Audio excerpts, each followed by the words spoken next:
Hi, I'm Sharon First, and I'm the Transaction Coordinator for the Wasoko Group of Howard Hanna. I'm going to talk about the escrow process and what you can expect over the next 30 to 60 days. So the first item that we need to collect is earnest money. Earnest money shows the seller that you're sincerely interested in their property and you're willing to put money down for it. That money will then be applied to your loan or taken off the total cost of what you owe towards the property if you're a cash transaction. It needs to be collected at the time you write the offer. We have several different methods. You can write a check. You can use one of our apps to transfer the money. We can wire funds to the title company. We have lots of different options to get that money quickly where it needs to go into a secure account. You're also going to want to make loan application within the first 7 days of contract acceptance. We do encourage you to shop rates this week and make sure you're getting the best program and the best rate for your needs. However, getting that formal loan application going right away sort of starts the clock and makes sure that we hit all the benchmarks that we need to hit in order to close on time. It's also not too early to get your homeowner insurance policy in place. Within the first week, you're also going to want to have a formal inspection, unless for some reason that maybe you opted out of the inspection. That will occur usually within 7 to 10 days.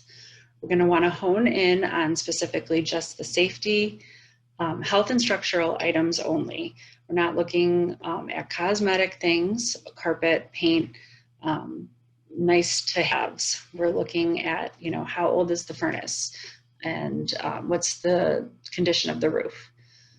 So just try to think of it more as a blueprint to the home that you're buying, and think of items that need to be replaced in 5, 10, 15 years to put those into your budget for the home. You also will have a significant amount of time in the home to kind of look at storage and strategize where you may put things, and take some measurements for furniture you may have. After the inspection, your agent will sit down with you and you can talk about if there's any items that you want to ask for the sellers to repair. Sometimes people opt for a monetary credit in lieu of repairs, and that's an option as well. Either way, these requests have to be submitted within 3 days from inspection. The seller in turn has 3 days to consider your offer and accept it or counter. So that gives everybody enough time to kind of think things through. Simultaneously, the title company is going to be starting title work. They will send you an email within the first week after contract acceptance, and you'll want to fill out all their paperwork in a timely fashion. They need this information in order to start title work and get all of the checks completed in time. If you are financing, the bank will hire an appraiser to come look at the home. The bank wants to ensure that the property that they are securing a mortgage on has the value that you've paid for it. So this should happen within 2 to 3 weeks, and the property will either appraise at value, appraise with repairs that the seller will be responsible to complete, or it will underappraise. And in that situation, your agent will talk with you about your options. The lender will issue next loan commitment stating that they do agree to lend the money. And you're going to want to make sure you don't make any large purchases during this period, because any furniture purchases, cars, can really throw off the sale of a home. So just keep those things, hold them off until after the property closes. And then final loan approval will come with a final review of all the documents. They will re-pull your credit, make sure there's been no major changes, and underwriting will sign off on the loan. The lender will issue a clear to close and let the title company know that everybody is okay to sign now. So you will hear from the title company to schedule time to sign your papers.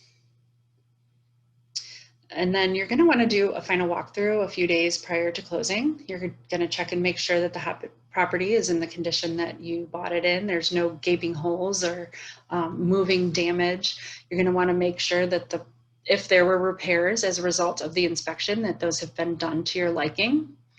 And it just gives you another opportunity to be in the home, to strategize where you're going to put things, and how you're going to arrange furniture and such.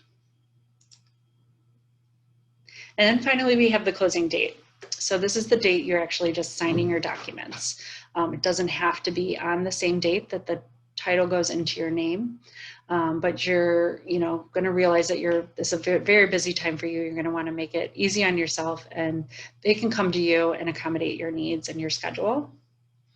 Make sure you bring a valid ID.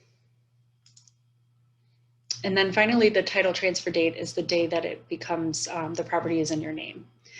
The possession date is usually the same day, but in the event that it's a different day due to, maybe the seller needs more time to move out, you're going to want to make sure that utilities go into your name effective the possession date, so the day that you possess the home. Once you're in the home, you can rekey the locks and just enjoy. Congratulations.